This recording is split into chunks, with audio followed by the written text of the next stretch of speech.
अमित चारपाई से उठा और मेरे पास आकर मेरे गले में बाहें डाल दी। मैंने इसका कोई विरोध नहीं किया।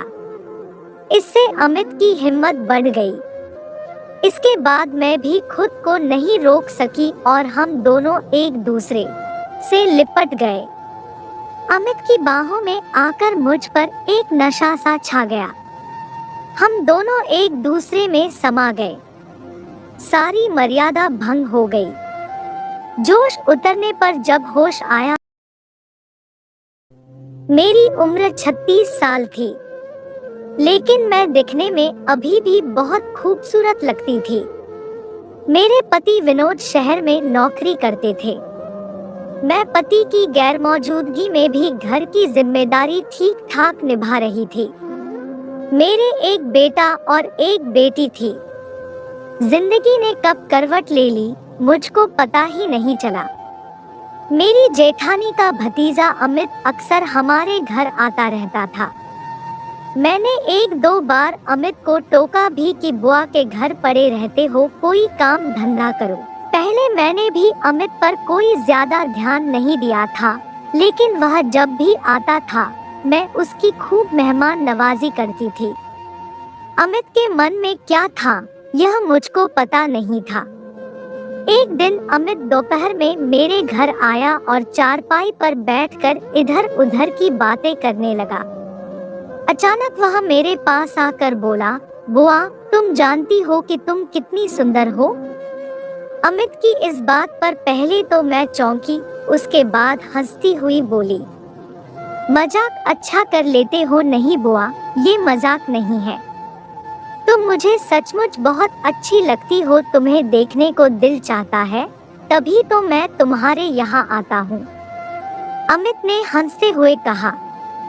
अमित की बातें सुनकर मेरे माथे पर बल पड़ गए।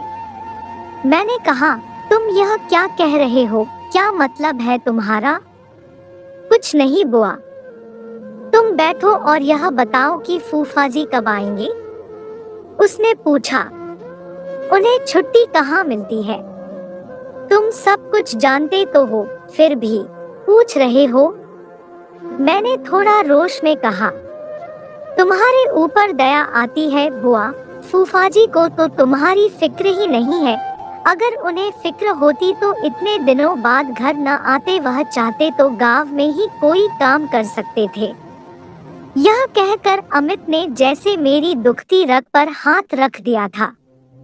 इसके बाद मेरे करीब आकर वह मेरा हाथ पकड़ते हुए बोला, बुआ अब तुम चिंता मत करो, सब कुछ ठीक हो जाएगा। इतना कहकर अमित तो चला गया, लेकिन मेरे मन में कई सवाल छोड़ गया। मैं सोचने लगी कि आखिर अमित का मेरे यहाँ आने जाने का मकसद क्या है। 24 साल का अमित देखने में ठीक ठाक था। वह अविवाहित था और अपने गांव के एक दुकान पर काम करता था। तनख्वाह तो ज्यादा नहीं थी, पर वहां उसे अच्छी कमाई हो जाती थी। मेरी जेठानी के यहाँ आते आते उसका दिल मुझ पर आ गया था। मैं पति की दूरी से बहुत परेशान थी। इसी का बहाना बना कर उसने मेरे दिल में जगह बनानी शुरू कर दी थी। रिश्ते की नजदीकियां रास्ते में बाधक थी। अमित को इस बात का भी डर लग रहा था कि अगर मुझको बुरा लग गया तो परिवार में तूफान आ जाएगा। उस दिन अमित के जाने के बाद मैं देर तक उसी के बारे में सोचती रही कि आखिर अमित चाहता क्या है। उस रात मुझको देर तक नींद नहीं आई। अमित की बातचीत का अंदाज मन मोहने वाला था, लेकिन मैं उम्र और रिश्ते में अमित से बड़ी थी।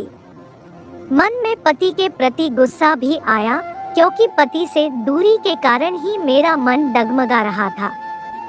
मैंने तय कर लिया कि इस बार जब पति घर आएंगे तो मैं उनसे कहूंगी कि या तो वह गांव में रहकर कोई काम करे या फिर मुझे भी अपने साथ ले चले। कुछ दिनों बाद विनोद छुट्टी पर आया तो मैंने कहा, देखो तुम्हारे बिना मेरा यहाँ बिल्कुल भी मन नहीं लगता। या तो तुम यही कोई काम कर लो या फिर मैं भी बच्चों को लेकर शहर चलकर तुम्हारे साथ रहूंगी। मेरी बात सुनकर विनोद बोला, लगता है तुम पगला गई हो, तुम अपनी उम्र तो देखो। बच्चे बड़े हो रहे हैं और तुम्हें रोमांस सूझ रहा है, तो क्या अब मैं बूढ़ी हो गई हूँ?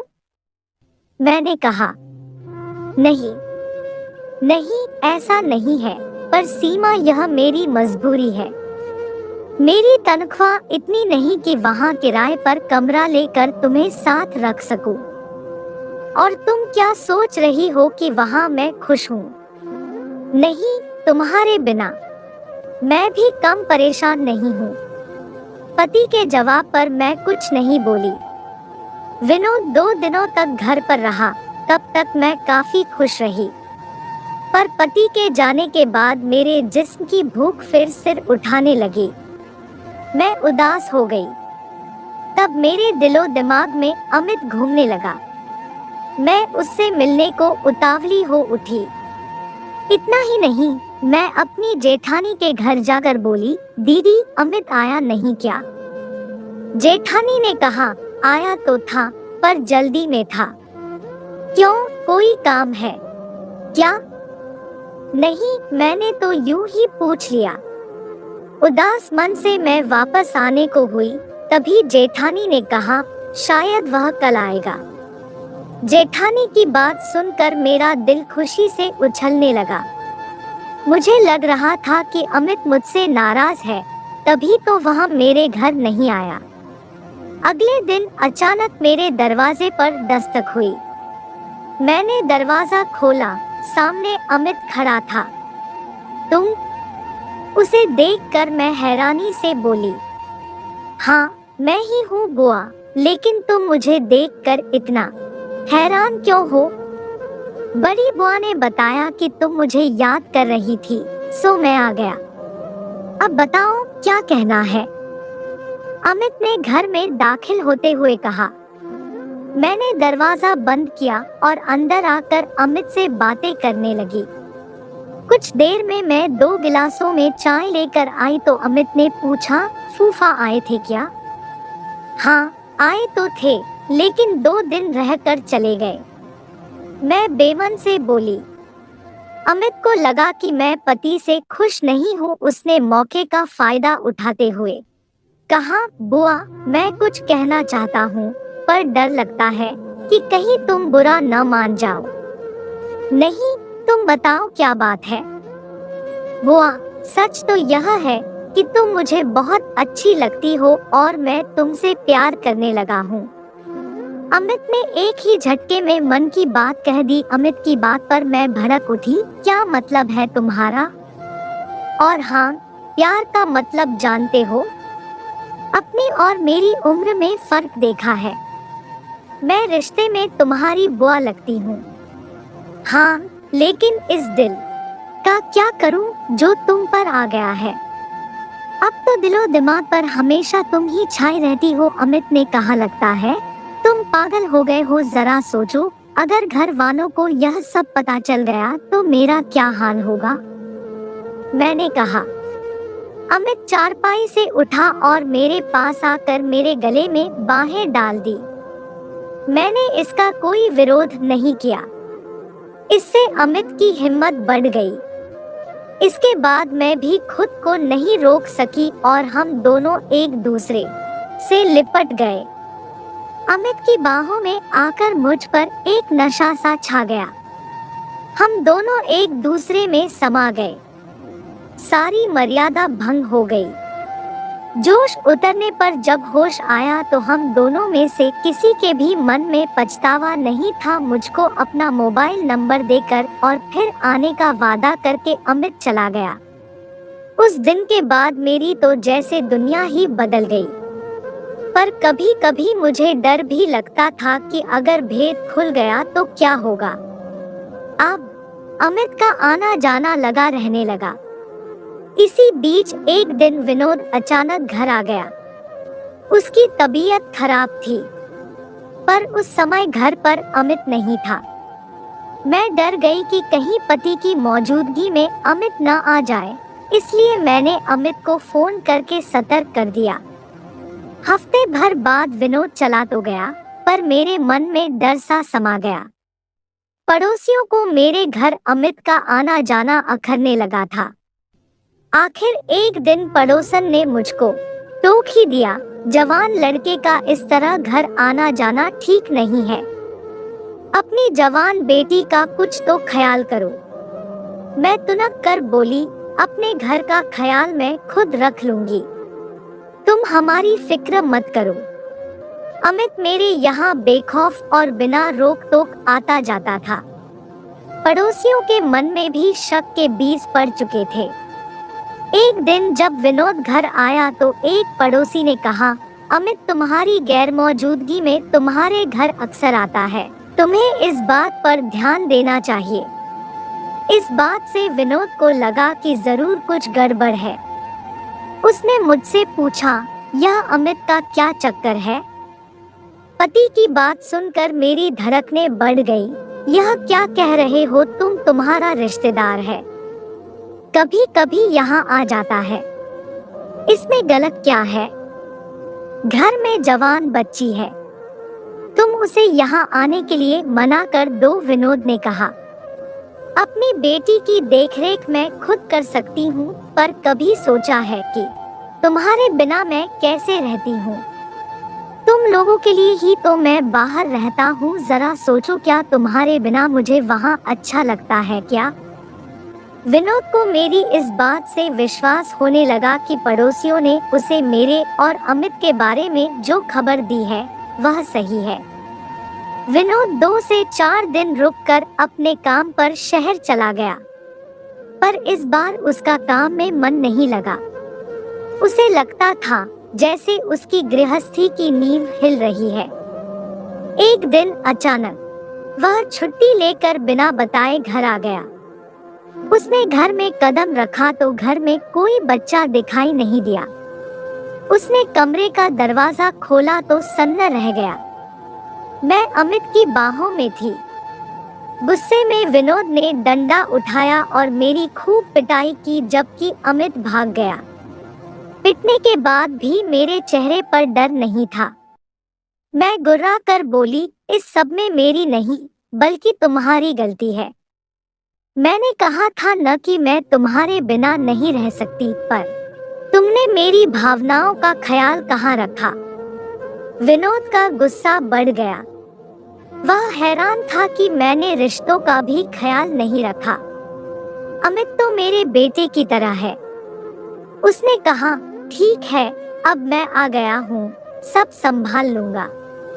मैं आ गया हूँ से क्या मतलब है तुम्हारा? मैंने पूछा। अब मैं नौकरी छोड़कर हमेशा के लिए आ गया हूँ।